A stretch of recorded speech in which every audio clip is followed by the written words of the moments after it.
All right, mates, welcome back to the channel. Hope everybody's doing well. Monday. That means recapping a lot of the events that happen within the region. Here's one we haven't covered much this year. We're going to get into it again for next season. It's Kayak-Anglers.com. You can find them at, obviously, kayak-anglers.com. They predominantly have the Pennsylvania broken up into eastern, central, and such to allow anglers to fish all throughout Pennsylvania, but this also includes Northeast Ohio. So this event took place on Saturday, obviously what is becoming quickly known as Full Moon Saturday.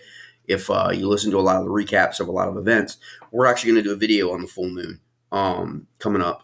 So check that out on whether or not that's actually myth or legend, because there's a lot of disparity happening in terms of what happened during the full moon, in terms of events across the South and the Northeast. But Kayak-Anglers.com, Northeast Ohio, had an event Saturday, Mahoning Watershed. This is a pretty interesting event. It involved some familiar names. It involved Nate Hall, who's a Pennsylvania Brownbacks, who's also of the KFL, who's also participating in the KFL All-Star game, I believe, for the North, simultaneously as participating in the Northwest Ohio event. The big difference here is this event was your best three versus the normal best five on Tourney X. And so you come down and you can kind of see here. All these events are always on Tourney X. Do a really great job breaking down your descriptions. You always want to look at rules too, just so you get an idea of some of the stuff that's not listed in the description. Boundary rules, things like that that may be unique to any particular event. But this event had Nate Hall winning the event with 54.75. Now, Nate's catch, I think, for the All-Star match was 69 something. I think so. He actually had a much better day than your 54. This was just his best three, because that's the only ones you can register, obviously, in this event. Bill DeJoseph, Pennsylvania. Nate Hall's Pennsylvania. Adam Coleman from Ohio, 52.75. Jeremy, I'm going to totally mess your name up.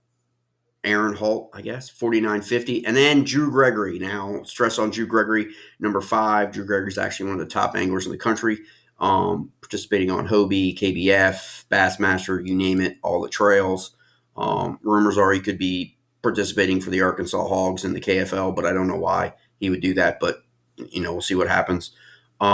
48 inches, okay, for his best three. There's a video on the Facebook page, JL Scott Fishing, as well as Drew Gregory Fishing. I shared his video from his live feed from the river during this event, which is a pretty good live feed. He doesn't normally do that during major competitions, so it's a pretty good feed for everyone to kind of check out what it's like fishing an event, fishing a smaller river, fishing an event like that. He's fishing out of his Crescent Shoaly.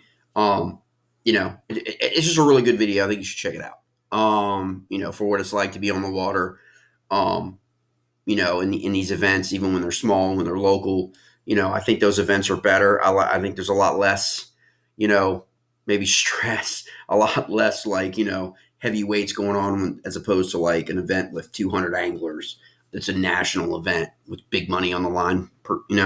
I think it's always more relaxed on local events. We'll see that in the MAKBF video I will do, recapping their Saturday event. They had an event on the Susquehanna at the same time this event was happening. So there are a lot of events going on. And obviously you see a lot of the dip in participation once you get into September, when school starts, kids are back in school.